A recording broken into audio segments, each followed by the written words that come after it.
Innalhamdalillah nahmaduhu wa nasta'inuhu wa nastaghfiruhu wa na'udzu billahi min shururi anfusina wa min sayyiati a'malina. May yahdihillahu fala mudilla lahu wa may yudlil fala hadiya lahu. Asyhadu an la ilaha illallah wahdahu la syarika lahu wa asyhadu anna Muhammadan abduhu wa rasuluhu la nabiyya ba'da. A'udzu billahi minasyaitonir rajim. Ya ayyuhalladzina amanu taqullaha haqqa tuqatih wa la tamutunna illa wa antum muslimun. Ya ayyuhalladzina amanu taqullaha wa qulu qawlan sadida yushrih lakum a'malakum wa yaghfir lakum dzunubakum wa may yuti'illaha wa rasulahu faqad faza fawzan 'azima. Allahumma shalli 'ala Muhammad wa 'ala alihi wa ashabihi ajma'in. Amma ba'du. Ibu dan anakku sekalian, alhamdulillah Allah pertemukan kita kembali pada kesempatan ini. Mudah-mudahan Allah pertemukan kita dalam keadaan baik, dibaikkan keimanan kita, dibaikkan keislaman kita, dibaikkan hati kita untuk terus bersemangat mencari amal-amal kebaikan, memberatkan timbangan kita yang sebelah kanan, sehingga mudah-mudahan kita mendapatkan pada hari ini dan di hari-hari ke depan Allah mudahkan kita melakukan amal-amal kebaikan dan dimudahkan untuk meninggalkan amal-amal kesalahan. Karena amal itu tidak ada cara bagi kita untuk memperbaiki hari ini kecuali kita mengisinya dengan amal-amal kebaikan, dan tidak ada cara bagi kita untuk memperbaiki kemarin pun. Betapapun kita ingin kembali ke waktu kemarin, tidak mungkin kita bisa kembalinya. Maka tidak ada cara untuk memperbaikinya kecuali memohon ampun kepada Allah Subhanahu wa Ta'ala, bertobat kepada Allah Subhanahu wa Ta'ala. Kehilangan dunia. Ya, Masya Allah. Dicapai-capai apapun langsung diam. Ya, kembali kepada tadi, Allahumma inna nas'aluka fi'lal khairati wa tarkal munkarati. Kita mohon kepada Allah Subhanahu wa Ta'ala, Allahumma inna nas'aluka fi'lal khairati. Ya Allah, mudahkanlah aku melakukan amal-amal kebaikan, karena ketahuilah anakku, tanpa kemudahan dari Allah Subhanahu wa Ta'ala mustahil kita bisa melakukan amal kebaikan. Jangankan qiyamul lail 11 rakaat panjang-panjang bacaannya, hanya sekedar mengucapkan subhanallah walhamdulillah la ilaha illallah Allahu akbar, kalau tidak diberikan kemudahan oleh Allah Subhanahu wa Ta'ala mustahil kita bisa melakukan. Maka terus minta kemudahan kepada Allah untuk bisa melakukan amal-amal kebaikan. Sebaliknya kita juga minta kemudahan bagi Allah kepada Allah Subhanahu wa Ta'ala dari agar kita dijauhkan dari amal-amal keburukan. Berharap timbangan kita sebelah kanan semakin berat, timbangan kita sebelah kiri semakin ringan. Dan ketahuilah, tanpa pertolongan Allah Subhanahu wa Ta'ala, tanpa bantuan Allah Subhanahu wa Ta'ala, maka mustahil kita bisa meninggalkan keburukan. Kenapa? Karena sesungguhnya jiwa itu selalu mengikuti keburukan. Hawa nafsu itu amaratu bisu, kata Allah. Hawa nafsu itu selalu mengikuti keburukan. Benar gak bun? Ketika ada subuh berkumandang, kalau kita ngikutin hawa nafsu kita, maunya apa?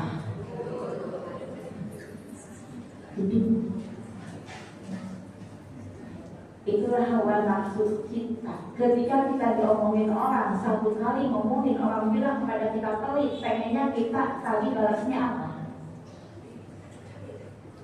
Pelit, main hese, main kerjanya, butuh nasihat, suhah, bakhil lagi. Gitu deh.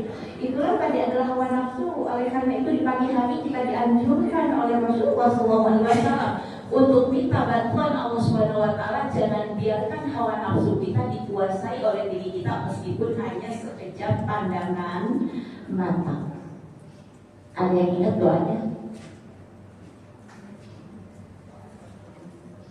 Ayo. Iya, silakan yang di belakang yang angkat tangan. Doa berlindung kepada Allah agar kita tidak dikuasai oleh hawa nafsu kita meskipun hanya sekejap sekejap pandangan mata. Silakan Bun. Ya Hayyu Ya Qayyum bi rahmatika astaghfiru aslih li sa'ri wala takilni ila nafsi tarfatain wala takilni, ya Allah jangan mewakilkan, jangan menguasakan hawa nafsuku kepada diriku meskipun hanya sekejap pandangan mata. Kenapa? Karena kalau urusan kita diwakilkan kepada hawa nafsu kita, ambiar. Sholat subuh tidak mungkin dikerjakan, baca Al-Quran tidak mungkin dilakukan, karena kalau kita mau baca Al-Quran itu HP-nya bunyi, hawa nafsu kita kepengennya yang mana dulu? Jujur banget. Maka karena dia tadi seperti itu, oleh karena itu minta kepada Allah, mohon kepada Allah Subhanahu Wa Taala agar kita tidak dikuasai oleh hawa nafsu kita. Biarkanlah Allah yang memegang seluruh urusan kita, karena di tangannya segala kebaikan. Yuk semangat, mumpung diberikan oleh Allah Subhanahu Wa Taala kesempatan untuk memperbaiki diri dalam kondisi apapun, dalam keadaan apapun, dimanapun, senantiasa kita berusaha untuk mengingat Allah Subhanahu Wa Taala. Anakku, tidak ada manusia. Kita ini manusia diciptakan oleh Allah Subhanahu Wa Taala sebagai makhluk sosial. Melakukan bepergian ke sana kemari, berkenalan dengan si A, berkenalan dengan si B, dan Allah memerintahkan kepada kita untuk seperti itu. Allah jadikan kita ini bersuku-suku, berbangsa-bangsa, kata Allah lita'arafu, untuk saling kenal mengenal, untuk saling berhubungan. Begitu juga ketika Allah Subhanahu Wa Taala memerintahkan kepada kita ibadah, ketika diperintahkan kepada kita sholat, tapi kemudian kata Allah, apabila engkau sudah menyelesaikan ibadahmu, menyelesaikan sholatmu, silakan ayo bertebaranlah kalian di muka bumi. Siapa yang duduk di sini yang tidak pernah bepergian, tinggal di galaksi, seumur hidup di galaksi aja, kagak kemana-mana, ada? Tidak ada.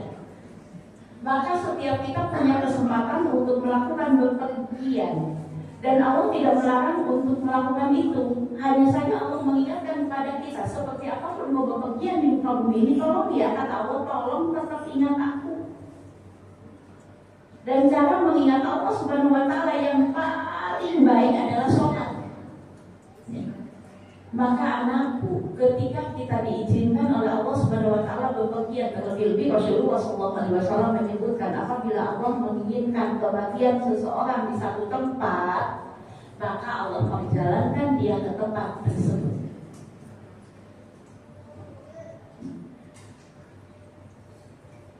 Sebagaimana Allah Subhanahu Wa Taala mengingatkan kepada kita, ayo silahkan bertebaranlah kalian di muka bumi, tapi tolong ya, ketika kalian bertebaran di muka bumi,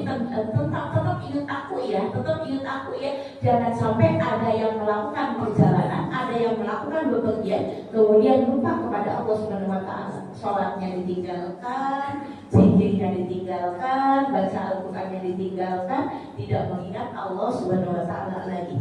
Di dalam surat Al-Jumu'ah ayat 10,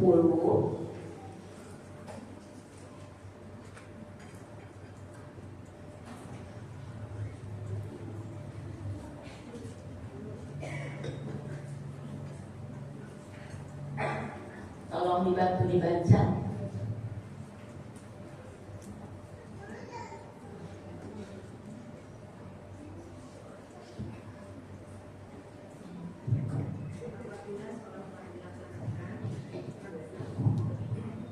Apabila sholat telah dilaksanakan, Fa'idza qudiyatis shalah, kata Allah, apabila kalian sudah melaksanakan sholat, terus maka bertebaranlah kamu. Fa'tashiru fil ardi, maka bertebaranlah kalian di muka bumi. Silahkan bertebaranlah kalian di muka bumi. Kita selesai melakukan sholat, gak disuruh oleh Allah Subhanahu Wa Taala terus duduk di tempat sholat kita.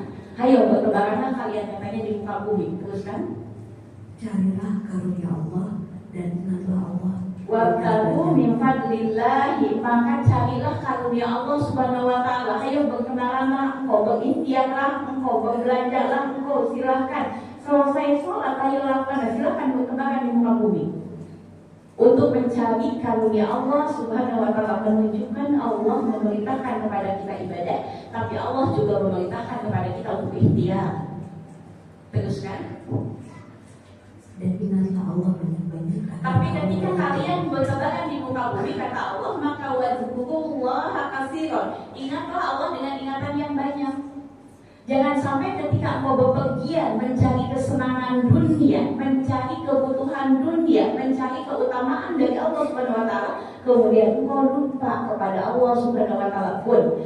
Ada nggak sih orang yang bepergian, orang yang sabar nggak sholat? Kira-kira ada nggak? Bahkan saya menemukan sendiri tadi seperti itu. Entah mereka ketidaktahuannya, entah karena kebodohannya, entah karena ngikutin hawa nafsunya, la haula wala quwwata, umroh yang hukumnya sunnah dia lakukan, sementara sholat subuh yang hukumnya wajib dia tinggalkan. Menemukan beberapa kali teman-teman pulang umroh di pesawat waktu subuh tiba, nggak ada yang sholat. Saya pernah mengingatkan di samping saya persis, Mbak sholat dulu, ntar aja saya sholatnya kalau udah sampai ke rumah katanya. Saya tanya rumahnya mana? Itu loh Bu, mana yang ada yang suka ada mangga udang gincu itu. Indramayu. Emang di mana Mbak rumahnya? Indramayu lah. Haula wala quwwata illa billah. Sholat subuh di pesawat ada alhamdulillah kalau Saudi Airlines sekarang kan alhamdulillah ada musholahnya ya Bu ya. Azan juga dikumandangkan di Saudi Airlines tadi seperti itu. Meskipun musholahnya cuma cukup untuk 2 shop, tapi ada musholahnya dan azan dikumandangkan. Dan sebenarnya gampang, bukan perkara yang susah.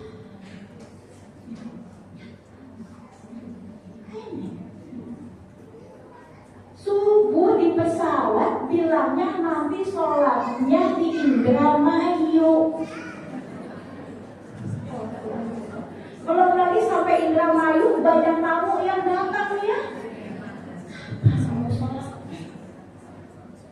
Umroh yang hukumnya sunnah dilakukan, sholat subuh yang hukumnya wajib ditinggalkan. Wah. Entah alasan bajunya kotor, entah alasan apa. Saya pernah membimbing, entah itu dari KBIH manapun, seperti sampai ke Bandara Soekarno-Hatta, kita sudah tadi waktu asar. Di pesawat masih zuhur sampai Soekarno-Hatta asar. Seperti itu saya, Bu, sholat dulu. Nanti aja bajunya kotor, celananya kamu kena pipis. Gak apa-apa, copot, waktu sholat copot tadi. Itu ya, ya tapi saya nggak tahu bagaimana ke kamar mandinya. Ayo Bu, saya tungguin di kamar mandi. Saya antar ke kamar mandi, saya tungguin Bu. Gak bisa pencet-pencetnya katanya tadi seperti itu. Saya tungguin. Itu pentingnya ketika kita melakukan syafaat, ternyata atau tadi syafaat, sekali jalan-jalan dan sebagainya, mencari teman yang soleh, mencari teman yang baik, mencari travel yang sesuai dengan sunnah, yang peduli kepada jamaah, bukan hanya sekedar peduli tawaf dan sa'inya saja, tapi peduli seluruh ibadahnya. Maka perhatikanlah sholat kita ketika sabar. Allah Subhanahu wa Ta'ala menyebutkan, mengingatkan kepada kita, tetap loh ya, banyak-banyak kalian mengingat Allah, banyak-banyak mengingat Allah. Sekalipun pada kondisi sabar, hayo banyak-banyak mengingat Allah Subhanahu wa Ta'ala. Dan syariat yang mulia ini tahu pun sabar itu melelahkan. Rasulullah SAW menyebutkan begini, as-safar qati'ul azab. Sabar itu bagian dari siksaan. Seenak-enaknya sabar tetap aja lelah, benar. Naik pesawat juga capek, naik pesawat juga capek, naik bis capek, naik pesawat capek. Wong manusia itu memang diciptakan oleh Allah Subhanahu wa Ta'ala dalam keadaan capek.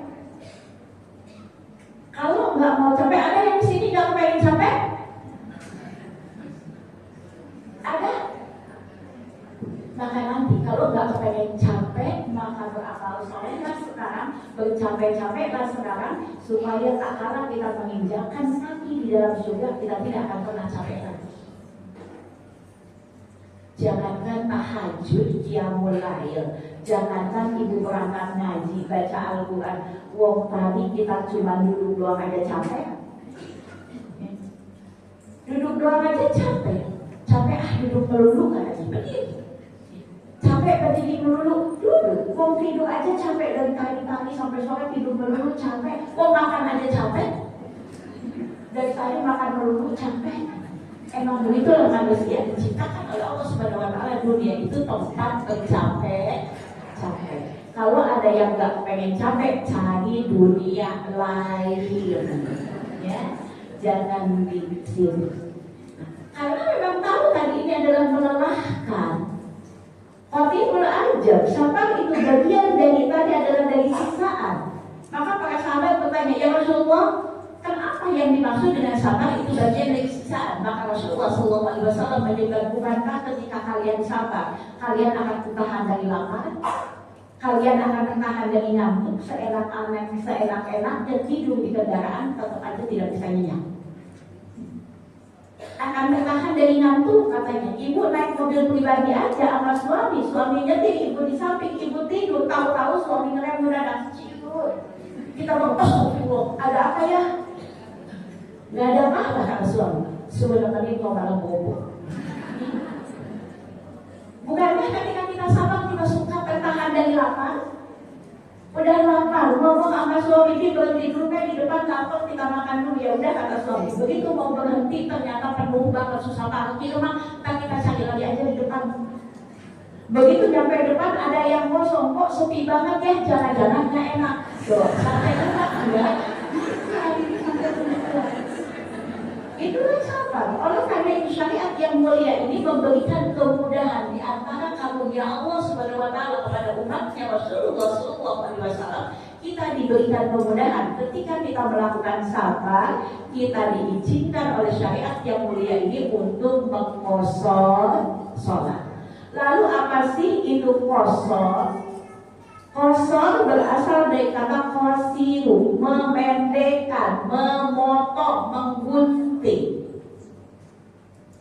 Jadi secara bahasa qashar itu memendekkan,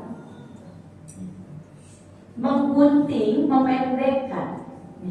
Secara syariat yang dimaksud dengan qashar memendekkan sholat yang 4 rakaat ketika safar menjadi 2 rakaat. Zuhur, asar, isya yang tadinya 4 rakaat dipendekkan, qasiru dipotong, didiskon jadi 2 rakaat. Lalu mana dalilnya tentang sholat qashar? Kita dapatkan dalam surat An-Nisa ayat 101.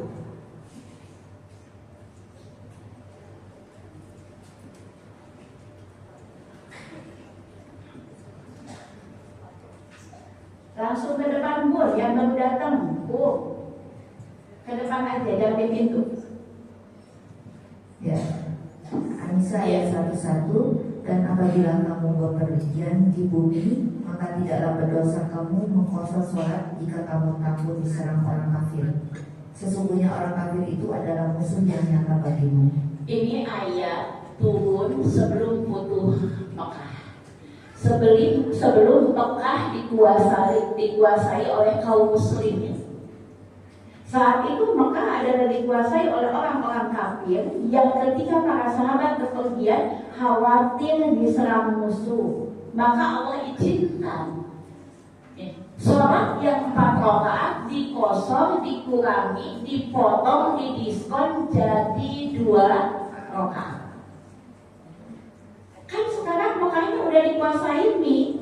Bahkan di masa Rasulullah SAW pun terjadi Futuh Mekah. Mekah sudah dikuasai oleh kaum muslimin. Iya. Dan ini yang menjadi pertanyaan Umar bin Khattab pada sudah tercatat 50.000 tahun yang sebelum Allah menciptakan langit dan bumi, datangnya paling belakangan tapi duduknya paling depan. Ya. Nikmat minallah. Insyaallah. Kembali kepada tadi. Jadi ayat ini turun sebelum Mekah dikuasai oleh kaum muslimin. Yang saat itu Mekah dikuasai oleh orang-orang kafir yang apabila para sahabat bepergian mereka khawatir kalau lagi sholat diserang oleh musuh. Sampai kemudian Mekah dikuasai oleh kaum muslimin. Kafir terkalahkan, aman. Sahabat masuk ke Masjidil Haram, datang ke Masjidil Haram dalam keadaan aman. Mereka melakukan haji, mereka melakukan umroh dalam keadaan aman. Maka Umar bin Khattab merasa ada sesuatu mengganjal. Ya Rasulullah, dulu waktu Mekah belum kita kuasai, masih dikuasai oleh musuh, Allah memerintahkan kepada kita untuk melakukan sholat yang 4 rakaat dikosor menjadi 2 rakaat karena khawatir diserang musuh. Sekarang kan udah aman. Sekaligus ini untuk jawabanku kepada orang-orang yang ngotot ketika safar sholatnya tetap sempurna. Yang kadang-kadang alasannya kan aman. Lagian kita sekarang gampang mau berhenti di mana pun kan bisa, apalagi naik kendaraan pribadi, masjid manapun bisa berhenti. Ngapain di kosong-kosong? Ya. Maka ini jawabannya. Maka Umar bin Khattab mengatakan sekarang kita sudah aman ya Rasulullah. Kenapa kok sholat masih 2 rakaat? Kan udah enggak lagi takut dijam musuh. Kenapa sholat masih 2 rakaat? Maka Rasulullah SAW menjawab, shadaqatun tasaddaqallahu biha alaikum faqbalu shadaqatakum. Itu adalah sedekah katanya untuk kalian dari Rabb kalian. Hadiah dari Allah untuk kalian. Maka terimalah hadiahnya. Umar, kalau kita dikasih hadiah oleh seseorang kemudian kita tolak, namanya apa? Sombong. Namanya sombong. Oleh karena itu Ibnu Taimiyah menyebutkan mengkosor sholat ketika safar hukumnya wajib. Sombong banget kalau nggak tadi seperti itu. Bilang mampu, emangnya lebih mampu mana antara kita dengan Rasulullah SAW? Emang Rasulullah nggak mampu untuk sholat setiap waktu? Apalagi beliau naik onta, gampang mau berhenti di mana? Ya seperti itu. Kalau kita kan naik mobil harus nyari rest area dulu untuk berhenti.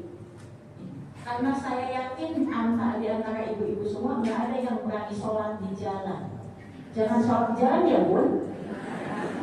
Kosong itu sholat di perjalanan, bukan sholat di jalan. Nah ke polisi benar nanti kalau sholat di jalan. Beliau lebih mampu, baik dari sisi keimanan maupun secara fisik lebih mampu untuk sholat secara tamam, secara sempurna. Tapi beliau tidak melakukan seperti itu. Dan jumhur ulama mengatakan hukumnya adalah rusuk, keringanan. Dan Rasulullah SAW suka kalau kemudian dikasih keringanan, keringanannya diambil. Ini dalil yang kedua. Jadi dalil yang pertama dari surat An-Nisa ayat 101. Dalil yang kedua adalah hadis Rasulullah SAW, hadis dari Umar bin Khattab radhiyallahu anhu. Hadisnya diriwayatkan oleh Imam Muslim. Dalil yang ketiga kita dapatkan dari Ibnu Abbas radhiyallahu anhu. Faradallah as-sholata ala lisani nabiyyikum, katanya Allah telah mewajibkan sholat ke atas lisan nabi kalian. Fil hadari arba'an, ketika kalian hadir di negerimu, tinggal di tempat tinggal kita 4 rakaat. Wa fi safari raka'ataini, dan ketika safar 2 rakaat. Wa fil khaufi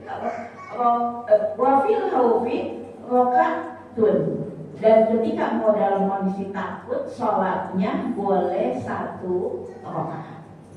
Yang keempat, dalil keempat tentang perintah sholat qashar ketika safar.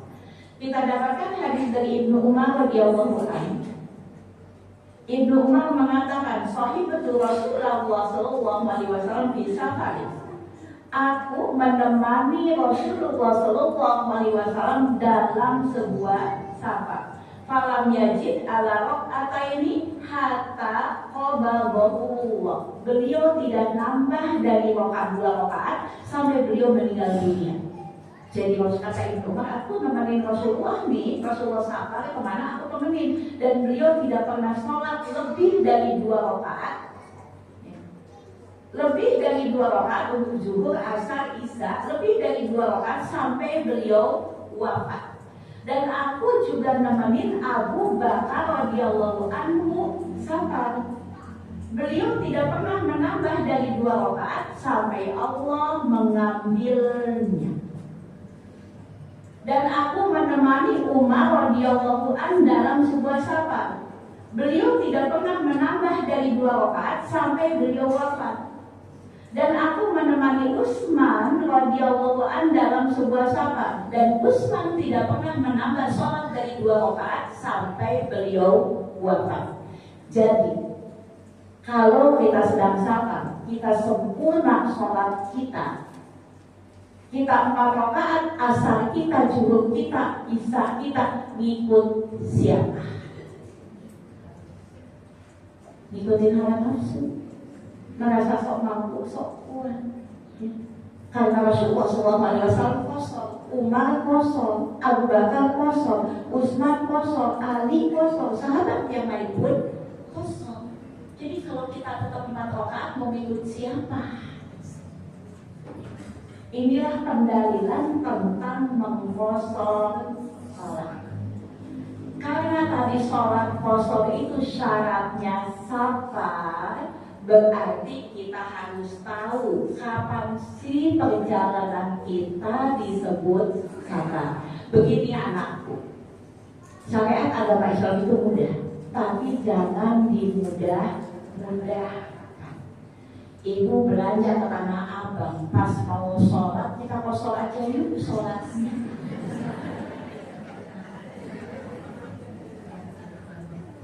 Kita kosong aja sholatnya biar enak nanti pulangnya, katanya gitu ya. Jadi udah sholat dulu, udah sholat asar, jamak pula, kosong jamak pula Tanah Abang. Islam itu mudah, tapi jangan memudah-mudahin. Islam itu gampang, tapi jangan gampangin. Maka segala sesuatu, karena sholat kosong itu adalah ibadah, kita butuh dalil. Caranya bagaimana? Jangan ngarang. Maka kita lihat kapan sih seseorang disebut safar. Para ulama berbeda pendapat menjadi 96 pendapat. Kita nggak usah pelajarin 96 pusing. Ya. Kita ambil 2-3 aja yang besar ini. Maka 3 yang besar itu, yang pertama, seseorang disebut sabar itu kalau melakukan perjalanan 3 hari 3 malam.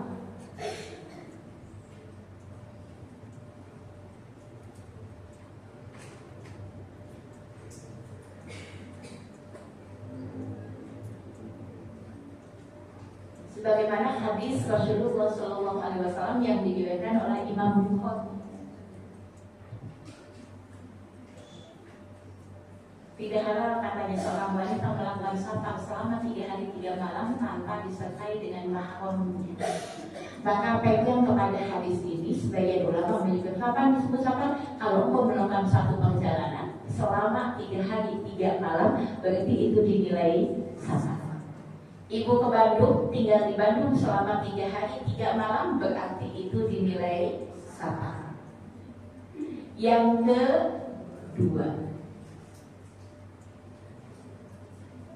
Yang kedua adalah selama 19 hari.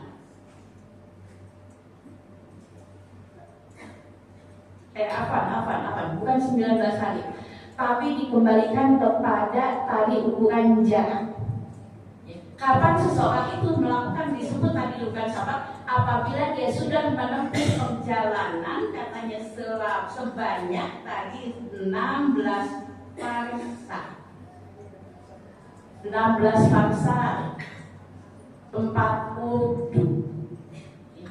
4 wudhu atau 16 parsa atau 48 mil, atau kalau dikilometerkan kira-kira 80 sampai 85 kilometer. Kan sekarang mah gampang ya, tinggal nanya Google ya, tinggal tulis di HP kita, tulis Galaksi Cirebon. Berapa kilo jarak, berapa kilo Galaksi Cirebon akan muncul. Coba siapa yang mau googling? Kasar aja, kita ambil kasarnya aja. Jarak antara Bekasi Cirebon.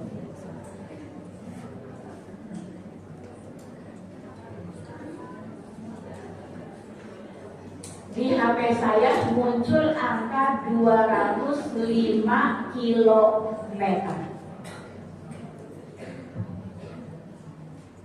200 kilometer berarti kalau menurut pendapat yang kedua, Bekasi Cirebon sudah apa? Kalau ke Bandung, Bandung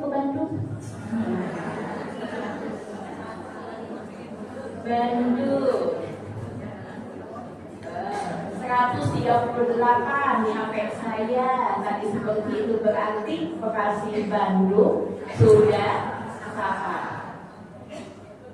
Kalau ke Bogor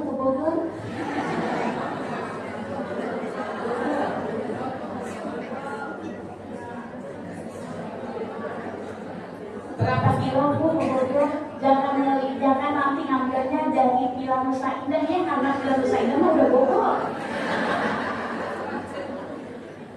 Ya, gampang tadi untuk melihatnya. Jadi kalau menurut pendapat yang kedua, yaitu disebut jarak safar apabila sudah menempuh 4 wudhu atau 16 parsa atau 48 mil atau 80 sampai 85 km. Berarti itu sudah disebut safar.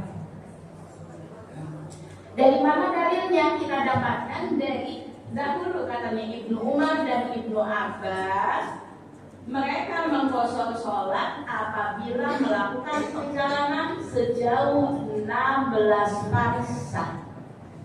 Dalilnya diriwayatkan oleh Imam Bukhari. Yang ketiga, menurut ini sebenarnya yang kilometer lebih mudah ya Bun untuk mengukurnya. Pendapat yang ketiga adalah dikembalikan kepada uruf, dikembalikan kepada kebiasaan masyarakat setempat. Masyarakat setempat menilainya safar, berarti dinilai safar. Masyarakat orang Galaksi tadi ke Tanah Abang tidak bilang aku mau safar kemana Tanah Abang. Nggak ada orang Galaksi bilang mau ke Tanah Abang bilang safar. Ke Depok juga nggak ada. Tapi kalau orang Galaksi ke Bandung dia bilang aku mau safar besok kemana, ke Bandung. Safar itu pun perjalanan yang memerlukan persiapan khusus. Perlu persiapan. Itu tadi safar seperti itu. Contoh begini, Yeyen panitia lagi, ibu-ibu nanti kita selesai kajian kita jenguk teman kita yang sakit ya di mana, di RSCM. Ya udah saya ikut gitu ya. Nggak pikir panjang kita bilang ikut. Tapi kalau begini, ibu-ibu nanti kita nengok teman kita yang sedang sakit ya, di mana? Hasan Sadikin Bandung. Kita mikir, kapan kali ini? Lah aku belum siap-siap. Itu berarti ke Bandung menurut masyarakat setempat adalah safar, berarti dinilai safar. Itu tadi menilai safar. Silahkan ibu mau ambil pendapat yang mana, dan ibu sudah tahu. Yang terpenting ibu tahu dalilnya, tahu dasarnya. Oh saya itu dinilai safar kalau saya sudah melakukan perjalanan selama 80 km. Ikut dong kemana? Ke sini. Iya. Berapa kilo? 60 kilo, 65. Oh ya sudah, saya ikut di sana. Belum safar seperti itu ya. Jadi ketika disebut safar itu tadi 3 pendapat, terserah mau ngambil yang mana, ibu ngambil pendapat yang mana. Tapi yang jelas kita harus tahu dasar. Meskipun nggak hafal hadisnya, tapi tahu ada dasarnya. Saya ngambil 80 kilo karena ada dasarnya. Seperti ini. Ya. Ini tentang sapa. Sekarang sudah tahu kita kapan kita disebut sapa. Yang kedua, yang terkait tempat sapa, di tempat mana kita boleh memulai kosong kita. Apakah kalau kita mau ke Bandung habis zuhur, kita di rumah sholat zuhur kita sudah boleh kosor atau belum? Kita mau ke Bandung nih Bu, ke Bandungnya kapan? Jam 12:30. Jam 1 lah, jam 1 ke Bandungnya tadi seperti itu. Atau Ibu misalnya tadi mau umroh, umrohnya pesawatnya adalah jam 1. Berarti kan ketemu zuhur ya. Ketemu zuhur tadi seperti itu. Atau tadi pesawatnya jam 2:30 dah. Pesawatnya jam 2:30. Kita mau berangkat dari rumah itu tadi misalnya setelah sholat zuhur. Apakah kita di rumah kita sudah boleh mengkosor sholat kita? Cum yang boleh. Cum yang enggak. Yang karena cum apa jawabannya ya? Mama itu suka tadi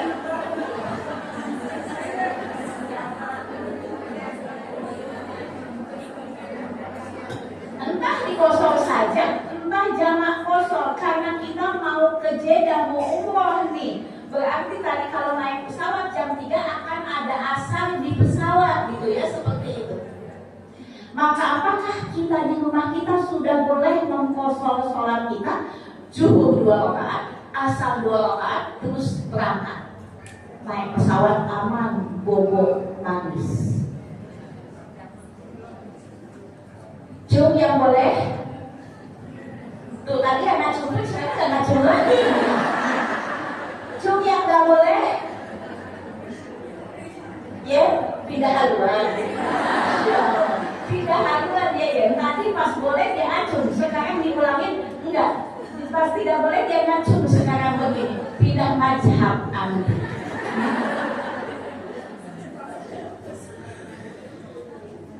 Anakku,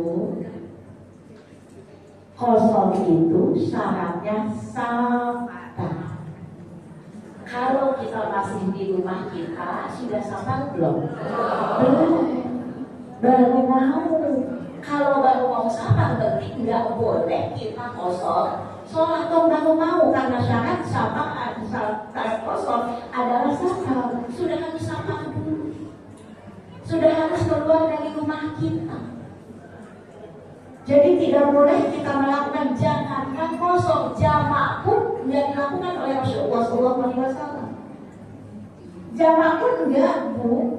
Rasulullah SAW kalau beliau berangkat setelah zuhur, maka beliau sholat zuhur di rumahnya 4 rakaat, kemudian beliau jalan, nanti di perjalanan sholat asar kosong. Jadi jangankan kosong, jamak pun tidak diperbolehkan di rumah kita. Kenapa? Belum sabar. Namanya belum, bisa jadi, bisa enggak. Bisa jadi, bisa enggak.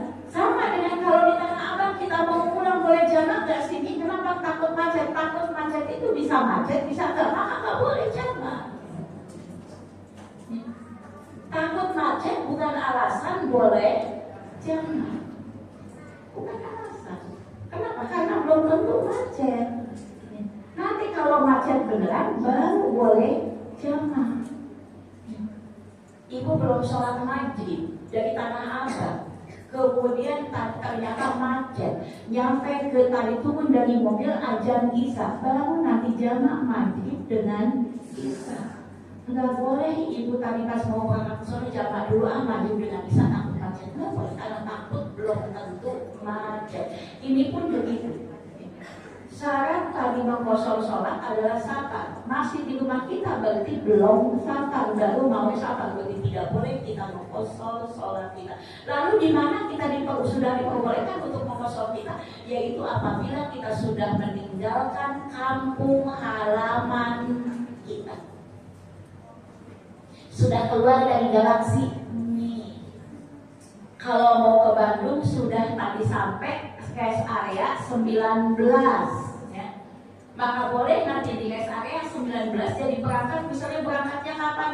Berangkatnya dari tadi jam 12 udah azan zuhur. Iya, kalau udah azan zuhur berangkat, nanti di rest area ibu boleh zuhur 2 rakaat, asar 2 rakaat baru lanjutkan. Tapi kalau di rumah belum boleh. Seperti itu. Jadi sudah meninggalkan tadi kampung halaman kita.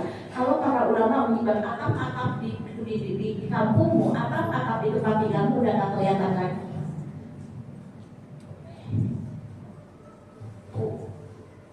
Bekasi Tangerang sama bukan?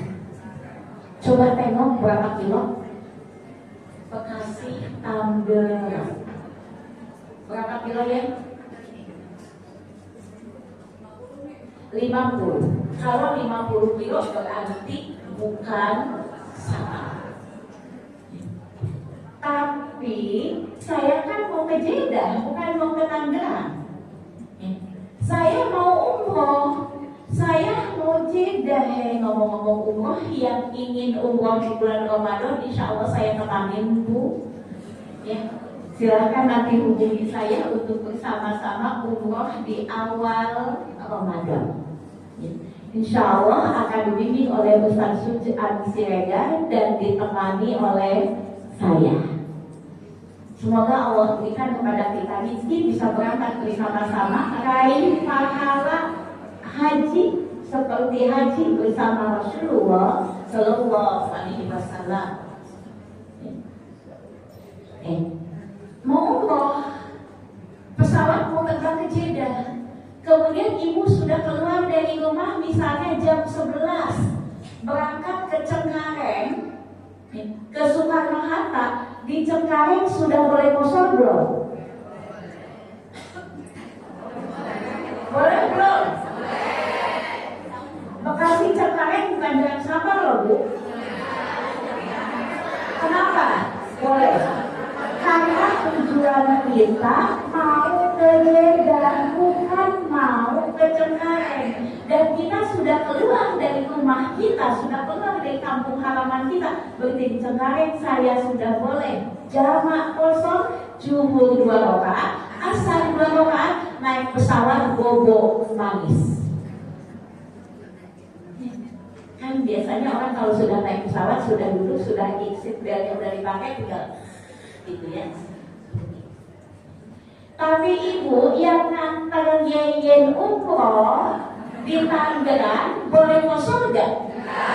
Kenapa?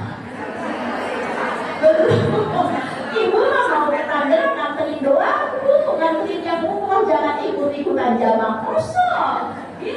Jangan ikut-ikutan jamak kosong, cuma nganterin doang. Dan Bekasi Tangerang bukan jarak safar. Jadi kalau ibu mau sholat di Tangerang, sholat tadi di bandara, berarti ibu tetap sholatnya sempurna. Paham ya? Jangan sampai salah. Jadi di tempat mana kita boleh mengkosor sholat, yaitu apabila kita sudah keluar dari tempat tinggal kita. Pendalilannya dari siapa? Kita dapatkan hadis Rasulullah SAW diriwayatkan oleh Imam Muslim, di mana tadi Anas bin Malik berkata, "Sholaitu zuhra ma'a Nabi sallallahu alaihi wasallam bil Madinah." Aku sholat zuhur bersama Rasulullah sallallahu alaihi wasallam di Madinah, 4 rakaat. Masih di Madinah, masih di rumah, belum keluar rumah, belum keluar kota Madinah, maka dia sholatnya 4 rakaat. Sebaliknya wabi Zulhulaifah, di Zulhulaifah katanya kami sholat 2 rakaat. Jadi di Zulhulaifah sudah mulai mengkosor. Kenapa? Karena tujuannya mau ke Mekah. Sudah ditinggalkan kampung halamannya, tujuannya mau ke Mekah, maka di Dzulhulaifah Rasulullah SAW, itu juga Anas bin Malik sudah mulai mengqashar sholatnya. Yang ketiga, berapa lama sih kita diizinkan mengqashar sholat?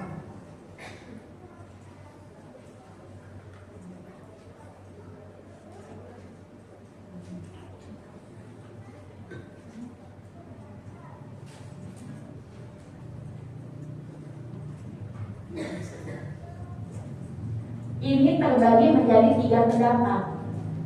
Yang pertama 3 hari.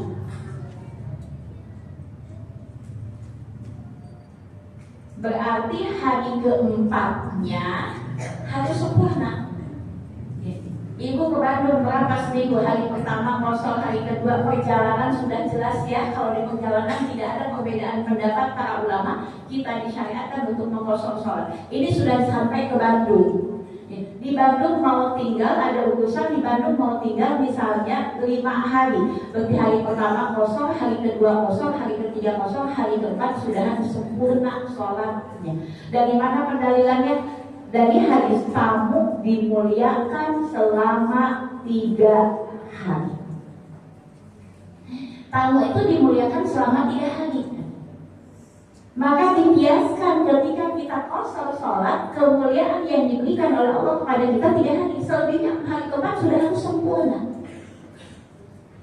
Pendapat yang kedua 19 hari.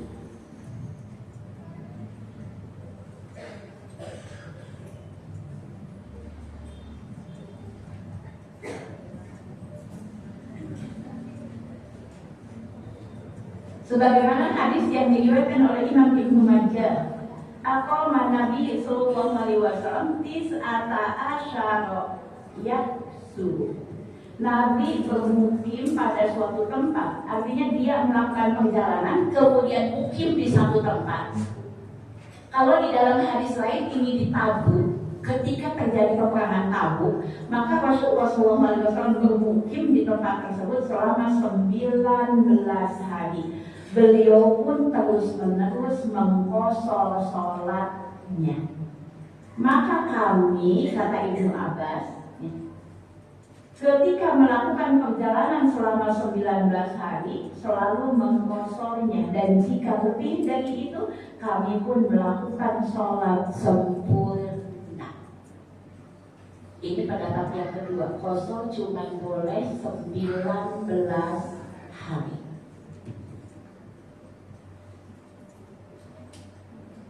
Pendapat yang ketiga, tidak ada batasnya. Selama dia tidak berniat untuk mukim di sana, tinggal di sana, ke Bandung itu ada urusan, maka selama di Bandung tidak ada batasnya, mau 20, mau 30 hari, mau 40 hari, maka selama itu juga tetap mengqashar sholatnya. Dari mana pendalilannya? Dari hadis Rasulullah SAW. Adalah Rasulullah SAW, beliau melakukan ibadah haji, dan selama itu beliau terus-menerus mengqashar sholatnya. Beliau melakukan ibadah haji, dan selama beliau melakukan ibadah haji, selama itu beliau terus-menerus mengqashar sholatnya, berarti tidak ada batasnya. Begitu juga dari Anas bin Malik. Aku, kata Anas bin Malik, melakukan perjalanan ke Azerbaijan, dan aku tertahan salju. Jadi pas mau pulang, Anas itu ke Azerbaijan. Pas mau pulang ternyata salju turun. Jadi Anas gak berniat menetap di Azerbaijan, cuma mau pulang terhalang salju turun. Maka selama 6 bulan aku terus-menerus mengqashar sholatku, sampai saljunya cair bahwa Anas bisa pulang nih ke Madinah nih. Itu selama 6 bulan.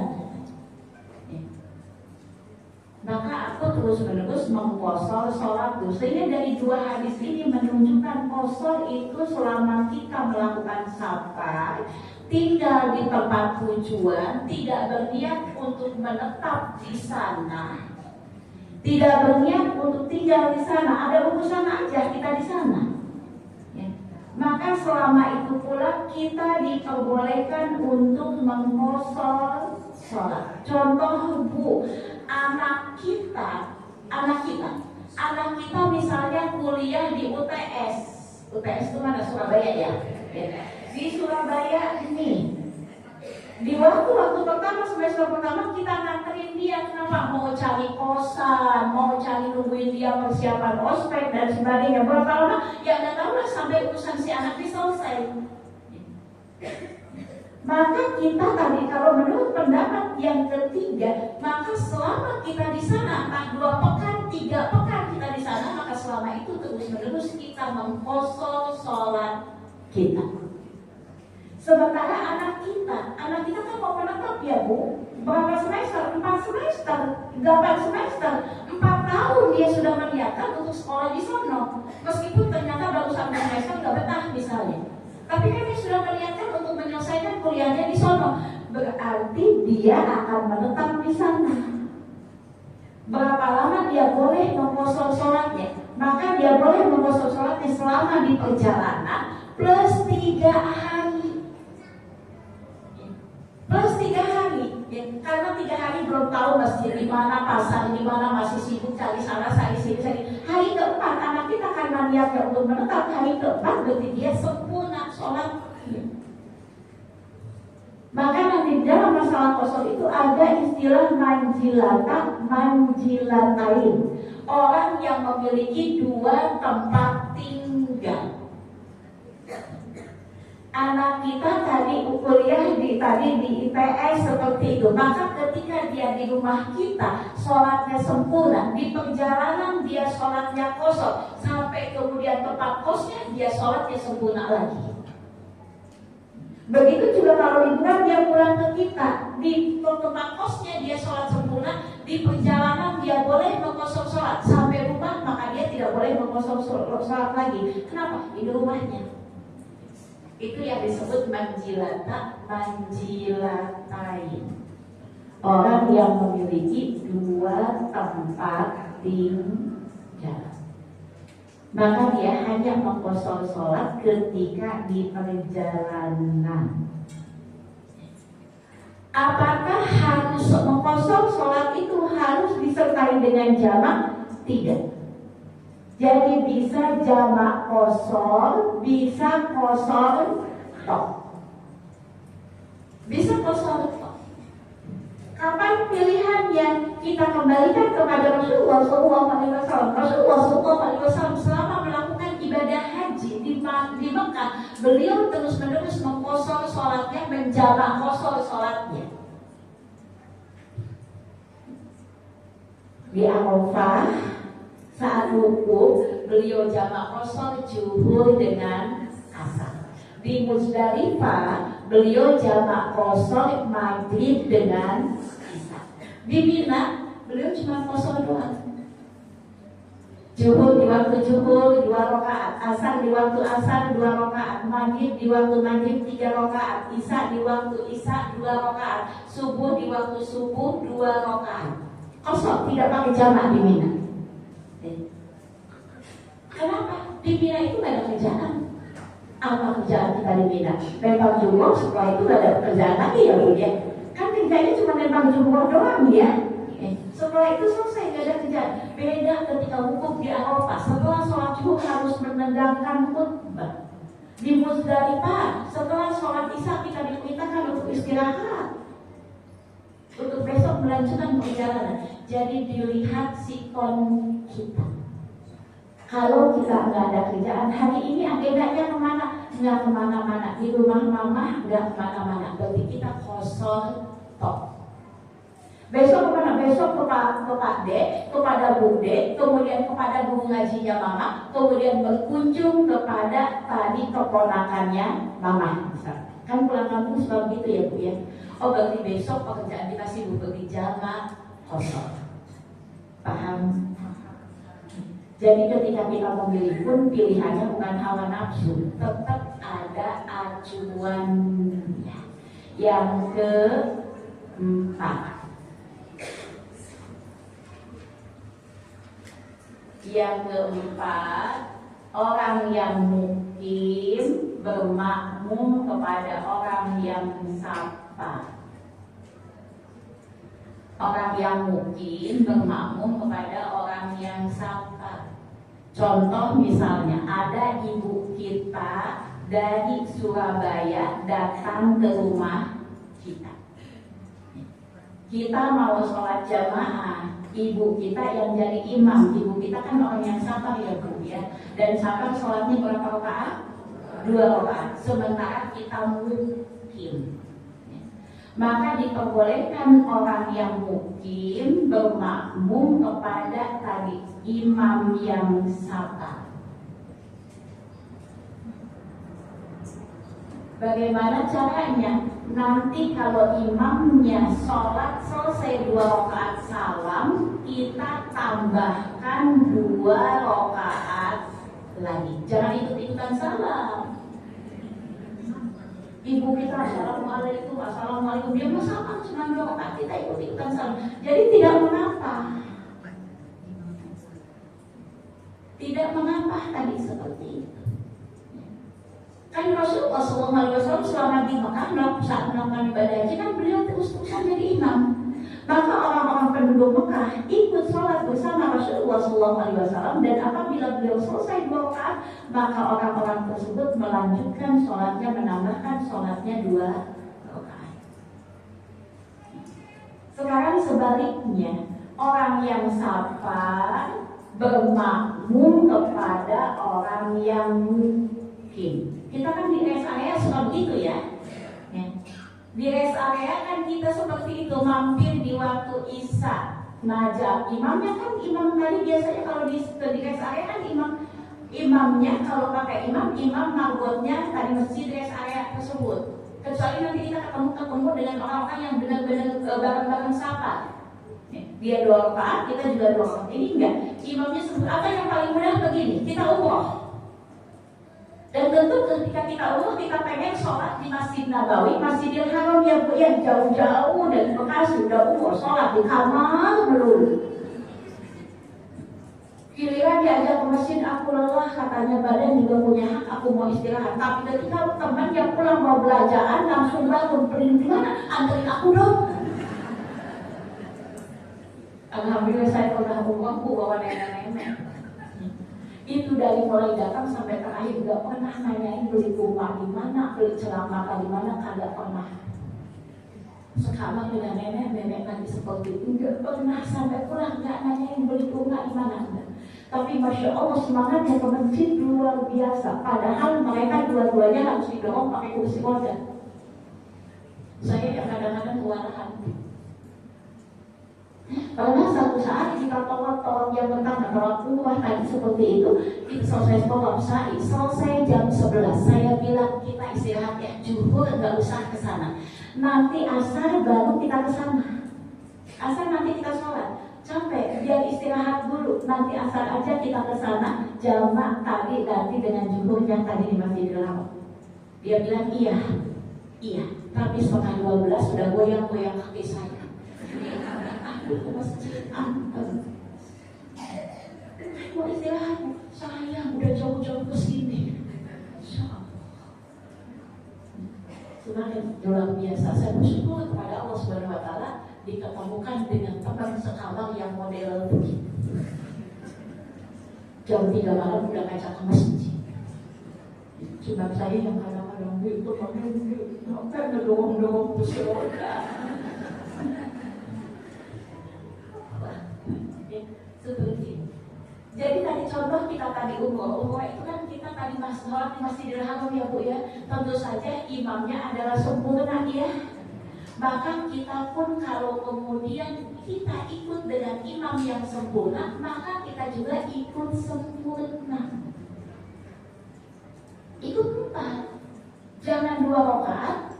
Imam tasahud awal, imam berdiri ke rakaat yang ketiga, kita assalamualaikum warahmatullahi wabarakatuh, assalamualaikum warahmatullahi wabarakatuh. Ikut sempurna. Itu. Kalau yang tadi kita bermakmum kepada imam yang sama. Boleh, boleh. Syaratnya apa? Jumlah rakaat kita sama dengan imam atau rakaat kita lebih banyak daripada imam. Sholat zuhur rakaat kita lebih banyak daripada imam. Imamnya 2, kita 4. Sholat maghrib sama dengan imam. Sama dengan imam. Seperti kalau kemudian yang kita lebih sedikit berarti harus ngikutin imam sempurna. Pernah ditanyakan kepada Ibnu Umar, bagaimana menurutmu kalau aku sedang safar, aku ketemu dengan imam mukim, dengan imam yang mukim sholatnya sempurna, dan aku masuk ke dalam sholat di rakaat yang ketiga. Bu, kalau kita sholat asar atau sholat isya masuk di rakaat yang ketiga, imam baru bangkit dari tasyahud awal atau bangkit kemudian Allahu Akbar, ya, ikut di rakaat yang ketiga, berarti kalau sholat isya kita imam 4 rakaat, kita baru dapat 2 rakaat. Maka ditanyakan kepada Ibnu Umar, boleh enggak kita ikut salam? Kan pas tuh 2 rakaat, kan kita mengkosong gitu ya. Kita 2 rakaat masuk, boleh tidak ikut salam? Maka Ibnu Umar pun tertawa mengatakan, tidak boleh, kamu tetap harus menyempurnakan sholat. Betul, harus disempurnakan sholatmu, meskipun tadi kita sholatnya masbuk. Kan sebenarnya pas ya, kalau kita masuk ke rakaat ketiga itu kan pas kita dapat 2 rakaat imam salam, kita juga ikut salam. Kita akan sapa, boleh sholat 2 rakaat. Boleh, kata Ibnu Umar, ya, karena engkau tadi tetap harus menyempurnakan sholat. Jadi nggak masalah. Ini sama nanti dengan sholat yang lain, boleh beda niat antara imam dengan makmum. Contoh misalnya, ibu jalan dengan saya, kemudian kita mau sholat, ibu bilang nanti sholatnya bareng-bareng ya Mi, sholat zuhur nih.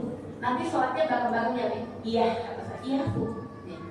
Terus ibu wudhu, pas ibu balik lagi ketemu saya sedang sholat Allahu Akbar, ibu masuk bareng-bareng juga ninggalin.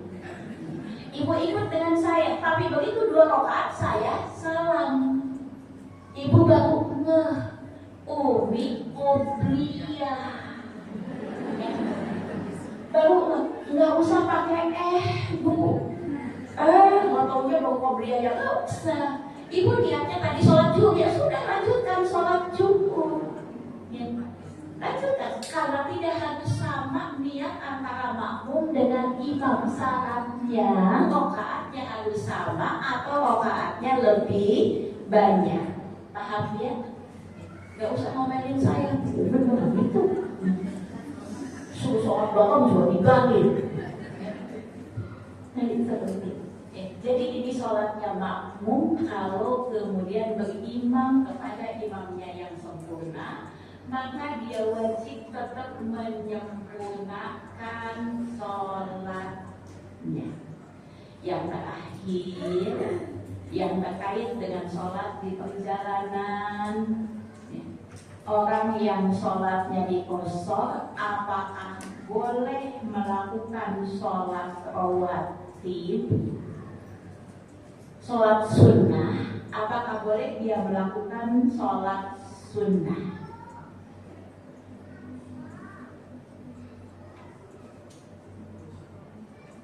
Jawabannya kita dapatkan dari hadis Ibnu Umar radhiyallahu anhu.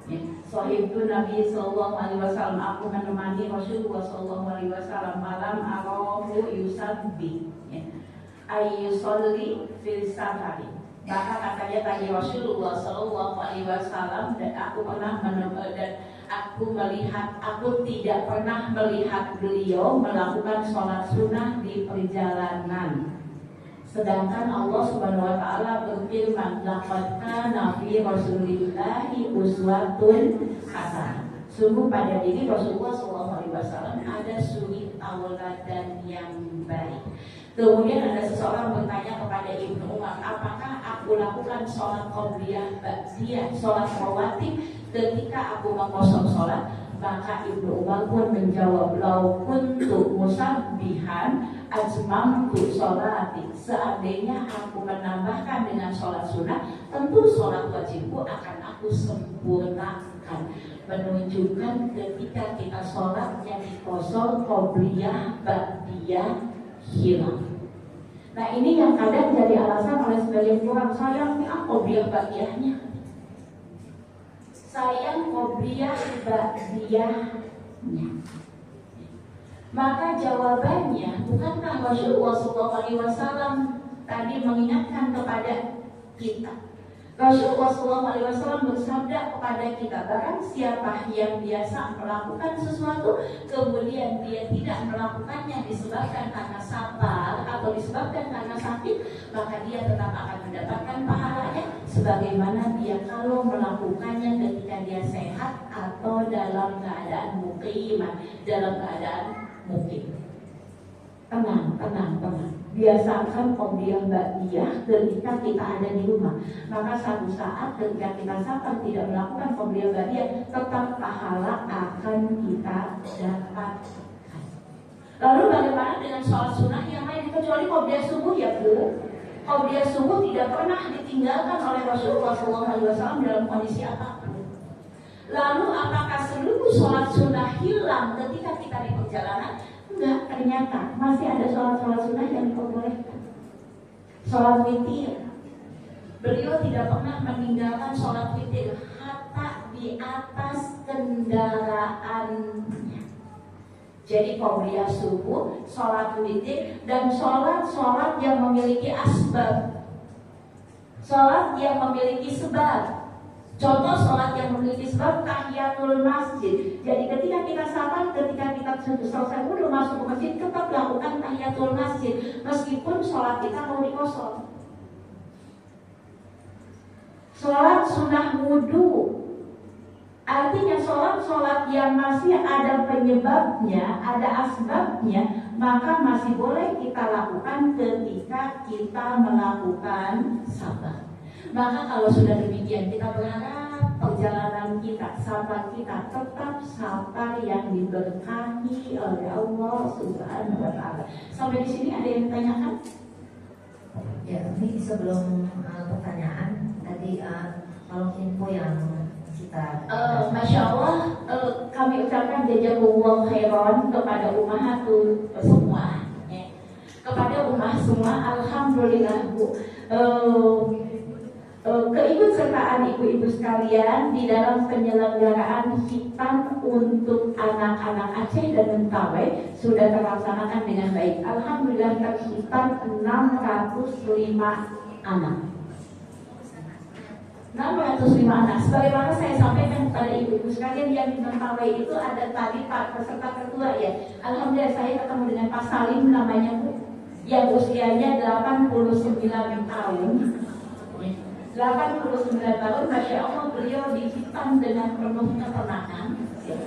Tenang dan ada 37 tadi orang dewasa yang dihitam. Yang namanya Mas Salim saja dari Sibolda Awina ada 6 orang yang dihitam yang udah tua-tua. Dan mudah-mudahan sekali lagi ini menjadi penyebab. Jadi tadi pahala jariah bagi kita. Ketika Pak Salim dengan teman-temannya sholat Allahu Akbar, dia terbebas dari najis, sholatnya sah, maka kita penyebabnya. Dan insya Allah rangkaian kitab ini dan Masya Allah Pak Salim itu saya baru tahu, Pak Salim itu untuk sampai ke Islamic Center Siberut dari Sibolda Waina harus naik perahu selama 8 jam. Saya dari Sipora ke Siberut naik kapal peri 3 jam saja, perasaan lama banget Bu, padahal itu pakai AC. Nah ini perahu yang gak ada atapnya, 8 jam di air seperti itu. Masya Allah, begitu semangatnya mereka untuk menyempurnakan keislaman. Makanya setelah diikat mereka tidak diizinkan untuk pulang dulu, diingetin di Islamic Center. Kenapa? Karena masih khawatir ada insiden, ada pendarahan dan sebagainya. Di Solo sudah tidak ada lagi puskes. Dan insya Allah mohon sholawat doanya di tanggal 15 Agustus kita juga akan mengadakan khitanan di lereng Gunung Merbabu. Maka mungkin saya mengajak kepada ibu-ibu semua untuk ikut serta kembali menjadi bagian di dalam khitanan anak-anak soleh Merbabu. Dan paling utama adalah doanya. Itu yang untuk Mentawai. Ya, pulang sempat bawa angin Mentawai ibu. Ya. Dan Masya Allah, pokoknya perjalanan luar biasa. Saya berangkat kemarin itu tanggal 30, pulang tanggal 9, 10 hari lah dari semua ya, ke Aceh, dari Aceh kemudian ke Padang, dari Padang kemudian ke Sipora, dari Sipora kemudian ke Siburung. Ya. Perjalanan yang luar biasa dan tidak ada waktu nganggur. Contoh dari Sipora kita berangkat naik ferry itu jam 7, nyampe ke Islamic Center itu jam 11. Kita cuma tadi sholat, makan siang, langsung eksekusi. Pokoknya hari itu harus selesai. Kenapa hari itu harus selesai? Supaya besok kita bisa pulang. Karena kalau hari itu tidak selesai, maka kita harus tertunda perjalanannya selama 3 hari lagi. Kenapa? Karena kapalnya hanya ada sepekan 2 hari.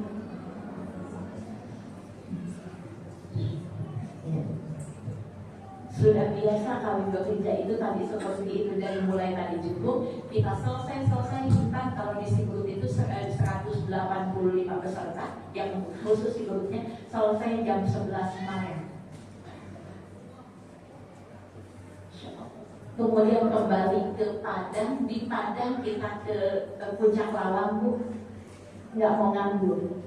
Itu sudah nggak ada program sebenarnya, cuman saya hubungi Ustaz, masih ada anak yang berikan. Udah nih kemarin sama malam ada sisa nggak? Ada yang sisa nggak? Ayo yang sisa diajakin ada. Sampai anak lagi main disusulin, cari terus seperti itu. Alhamdulillah di Puncak Lawang kita dapat 6 anak. Jadi total keseluruhan sampai hari ini kita sudah dapat 605 anak. Insya Allah nanti di lereng Merbabu akan ada 50 anak. Setelah lereng Merbabu kita akan ke Sulawesi, ke Wakatobi. Itu nanti di sana ada 200 peserta dan ujungnya di bulan Desember yaitu di Bekasi, di Markas Al-Ummahat. Insya Allah kita akan hitam. Sampai hari ini sudah terdapat 350 peserta. Itu masih banyak, link udah ditutup tapi masih banyak yang ngerengek. Kemungkinan kita akan buka ke angka 400. Doakan 400 akan selesai 1 hari. Ya, insya Allah doakan. Dan mudah-mudahan ini bagian tadi wasilah kita untuk mendapatkan tadi amal jariah. Baik. Ya, Ummahat, insya Allah kencengan yang warna hijau itu kencengan dan bumi yang akan kita pergunakan untuk khitanan di bulan Desember ya Umi? Iya. Ya, insya Allah ya. Semoga Ummahat semua bisa memberikan infak terbaiknya. Kita masuk ke sesi pertanyaan.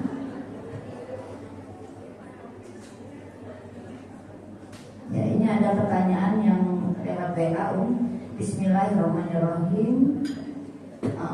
Assalamualaikum warahmatullahi wabarakatuh. Ustazah, semoga selalu dalam lindungan Allah Azza wa Jalla. Saya izin bertanya, saat wanita yang karir, yang sudah berumah tangga, wanita karir. Saya izin bertanya, saat wanita yang karir, yang sudah berumah tangga, alhamdulillah, sejak saya masih single hingga saat ini saya rutin menabung. Sehingga saat ini Allah titipkan saya cukup rezeki yang memang sejak awal saya maksudkan untuk datang haji. Dan saya sudah merasa mampu untuk melakukan pembayaran haji tersebut. Hati kecil saya tentunya mau haji bersama dengan suami saya, sesuai dengan pemahaman saya bahwa safar perlu bersama dengan mahram. Qadarullah, kondisi finansial suami saya saat ini baru mencukupi untuk kegiatan operasional rumah tangga saja, sehingga belum ada biaya untuk DP haji tersebut. Apakah saya sebagai istri baiknya melakukan DP haji tersebut dengan uang saya, karena saya merasa sudah mampu, Ataukah sebenarnya saya perlu menunggu hingga suami saya mampu membiayai kami berdua? Karena saya adalah tanggungannya. Di satu sisi saya juga berpikir saya ingin suami saya lebih bekerja keras lagi untuk bisa memenuhi hal tersebut, terlebih untuk menyempurnakan rukun Islam ini. Mohon pencerahannya, Umi. Syukran jazakallahu khairan barakallahu fiik.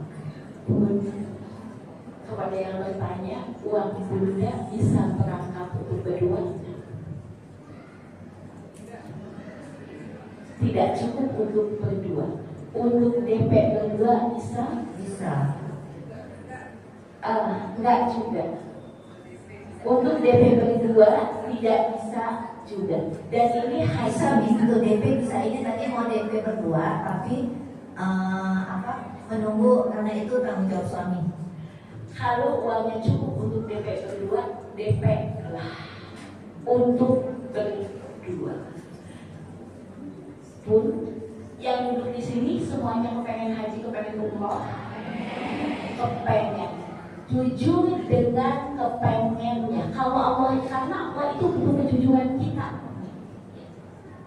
Butuh kejujuran kita. Jangan kepengen umroh, bu kepengen, tapi yang dibeli kerudung hijau tai kuda lagi, hijau wanita, hijau tentara lagi. Mana buktinya kepengen? Nabung mulai DP. Urusan kali berangkat kapan, pelunasannya bagaimana, urusan Allah dan urusan kita. Tapi Allah pengen bukti kita bahwa kita sungguh-sungguh kepengen haji, kepengen umroh, nabung DP. DP, ibu kalau kepengen umroh Ramadan bareng saya mulai DP dari sekarang, Ramadan masih jauh. Toh kalau pada waktunya ternyata tidak tercukupi juga kan bisa di-reschedule. Kalau kemudian kita wafat sebelum tadi terpenuhi, tercukupi, terlunasi, toh kita tidak akan dirugikan, kita tetap dapat pahala hajinya, dapat pahala umrohnya. Jadi saran saya, kalau cukup untuk DP berdua, tapi belum cukup untuk pelunasan berdua, haji masih lama. DP aja berdua. Lakukan tadi DP berdua, tapi dengan saya tabungan dia. Atau baik-baiklah sekali-kali sama suami, sodako sama suami, Zainab saja sodako sama tadi suaminya, sama Ibu Mas'ud sodako. Baik-baik. Dan insya Allah minta kepada Allah Subhanahu Wa Taala ganti. Saya tadi ingetin tentang jujur kepada Allah Subhanahu Wa Taala. Umar bin Khattab jujur di dalam keinginannya kepada Allah Subhanahu Wa Taala. Umar bin Khattab selalu mengatakannya, berdoa, ya Allah wafatkan aku di kota Nabi-Mu dan wafatkan aku dalam keadaan syahid. Sahabat, mana mungkin? Menurut sahabat mustahil wafat dalam keadaan syahid di kota Nabi. Kenapa? Seumur-umur gak pernah peperangan terjadi di Madinah. Selalu keluar ke Tabuk, ke Badar, ke Uhud, ke Hunain gitu ya. Keluar dari Madinah, gak pernah. Tapi Umar bin Khattab jujur dengan doa, jujur dengan keinginannya, yakin bahwa doanya akan kabulkan dan Allah kabulkan. Kita tahu Umar bin Khattab wafat dalam keadaan syahid di Madinah. Beliau sedang melakukan tadi mengimami sholat subuh ditusuk oleh budak Yahudi Abu Lu'lu'ah. Dan ini adalah wafat dalam keadaan syahid. Jadi kalau kita tadi kepengen jujur, ayo. Tapi mau gimana mau untung? Kontrakan aja belum dibayar. Emang yang punya duit ibu? Yang punya duit itu Allah. Ya seperti buktikan saja. Dan saya menemukan saudara-saudara saya tadi yang seperti itu Madura. Saya sebenarnya terinspirasi oleh Madura tentang haji tentang umur. Mak cerita begini, Neng, dia itu biasanya kalau manggil murid-muridnya Neng, emak itu dulu waktu pengen pertama kali haji, emak itu pedih-pedih Neng. Emak itu cuma guru cabang Bagela itu gak ada nilainya. Gajinya kecil, gak ada orang yang memanggil-manggil, tadi manggilnya guru, gak ada. Gajinya kecil, mendingan nyari tukang jahit daripada tadi nyari menantu guru. Emak itu saking kepengennya haji, kalau selesai dapat gajian, emak itu beli emas 0,5 gram, 4 gram. Sengaja emak beli emas supaya kalau ada tukang bakso, emak nggak pakai beli bakso. maghrib sampai pada akhirnya kumpul. Alhamdulillah emak bisa berangkat haji sama abah di Mekah, di Multajam Mataki sama Allah Subhanahu wa Ta'ala. Ya Allah, susah payah gue nyampe sini nih, ya, perih gue nyampe sini nih, ya Allah, tapi seperti itu. Maka tolong ya Allah izinkan aku untuk bisa setiap tahun bisa ke sini. Dan setelah itu emak boleh tiap tahun berangkat haji. Saya berjamaah begitu di Idul Adha kemarin. Kebiasaan Al-Umar salah satunya memberikan hadiah kurban kepada para relawannya yang memiliki kondisi yang bagus. Saat itu masih punya satu kambing lagi nih untuk dihadiahkan. Untuk siapa ya? Kemudian ada yang untuk ibu ini aja. Oh ya sudah, untuk dia. Tolong sampaikan kepada dia ya, jangan gunting kuku karena saat itu udah tanggal 4. Udah tanggal 4, jangan gunting kuku ya. Mulai kan kalau kita mau kurban, niatannya ada, keinginannya ada. Setelah tanggal 1, maka mulai saat itulah kita tidak gunting-gunting gitu ya. Tolong sampaikan kepada dia supaya dia tidak gunting kuku dan sebagainya. Apa? Dia nangis sambil mengatakan, Umi, sejatinya dari tanggal 1 saya belum gunting kuku. Kenapa? Karena saya masih punya harapan saya bisa kurban tahun ini. Dia jujur dengan keinginannya dan Allah kabulkan. Maka ibu-ibu juga tadi seperti itu ya, daftarin aja. Kalau cukup untuk daftar awal berdua, daftarin saja. Nanti kalau kenyataannya pada waktunya ternyata tadi nggak bisa mencukupi untuk berangkat bersama, maka karena ini adalah hadiah wajib, minta izin kepada suami untuk kita berangkat duluan. Karena ini haji wajib, karena para ulama ada yang membolehkan berangkat tanpa mahram, meskipun tetap aja utamanya dengan mahram ya Bu. Artinya jangan bermudah-mudah. Artinya kalau memungkinkan berangkat dengan mahram, maka berangkatlah dengan mahram. Tapi kalau ketika tadi tidak memungkinkan lagi, Bi, saya kepengen umroh Ramadan, Bi, qadarullah suami saya sudah meninggal, bapak saya, papi saya juga sudah meninggal, anak laki-laki saya lagi belajar kuliah di luar negeri ini, saya berangkat. Berarti tadi ada alasan untuk berangkat tanpa mahram, tidak bermudah-mudah. Makanya saya biasanya kalau ada yang tapi saya nggak ada mahramnya, chat saya dulu. Nanti sejauh mana ibu boleh berangkat tanpa mahram? Karena sebagian ulama ada yang membolehkan. Boleh itu bukan seboleh-bolehnya. Boleh dengan syarat berangkatnya dengan wanita-wanita yang soleh, kemudian dapat izin dari suaminya, diizinkan oleh pemerintah. Diizinkan oleh pemerintah, dan ini pun setelah kiri kanan mentok gitu. Artinya jadi mahramnya tadi kiri kanan sudah tadi sulit lagi, kayak yang tadi suaminya sudah meninggal, bapaknya sudah meninggal, dia tidak punya saudara laki-laki, kemudian tadi anaknya satu perempuan, satu lagi laki-laki, tapi lagi kuliah di luar negeri. Berikan dia mentok itu tadi hal mahram tadi seperti itu, maka ada ulama yang membolehkannya. Ya, jadi kepada yang bertanya, saran saya daftar aja dulu berdua. Kalau untuk dapat kuota, sekarang berapa sih? 25 juta ya untuk dapat kuota ya? Kalau untuk dapat kuota tadi 25 juta tadi bisa, sudah daftarin aja. Toh berangkatnya juga 20 tahun yang akan datang ya. Mudah-mudahan dengan tadi sungguh-sungguhnya dia seperti itu, Allah berikan kemudahan sebelum 20 tahun bisa berangkat dan bisa berangkat berdua ya. Nggak usah ngitungnya pakai akal kita. Baik, masih ada? Ya, selanjutnya Umi. Bismillahirrahmanirrahim. Umi, dalam keadaan safar, kita bolehkah sholat duha? Kemudian dalam perjalanan pulang dari safar, tapi belum langsung pulang ke rumah, apa kita sholatnya masih di qashar? Iya, saya jawab dulu yang kedua. Maka safar adalah qashar adalah ketika kita safar. Kalau belum nyampe ke rumah berarti kita masih safar. Ya, berarti kita masih safar. Contoh misalnya ibu dari Bandung, Juhur tiba. Ya. Di rest area 19 paling dekat dengan Bekasi kan area 19 ya. Di rest area 19 ibu sholat Juhur 2 rakaat, sholat asar 2 rakaat, pulang ke rumah tinggal istirahat. Bongkar oleh baju kotor Bun, baju kotor oleh-olehnya. Masih boleh melakukan tadi seperti itu. Pertanyaan yang pertama apa tadi? Oh, duha. Masih boleh duha enggak? Duha masih dibolehkan karena duha merupakan tadi sholat yang ada asbab. Yang hilang itu rawatib. Rawatib juga subuh masih ada. Ya, lanjut. Selanjutnya, Bismillahirrahmanirrahim.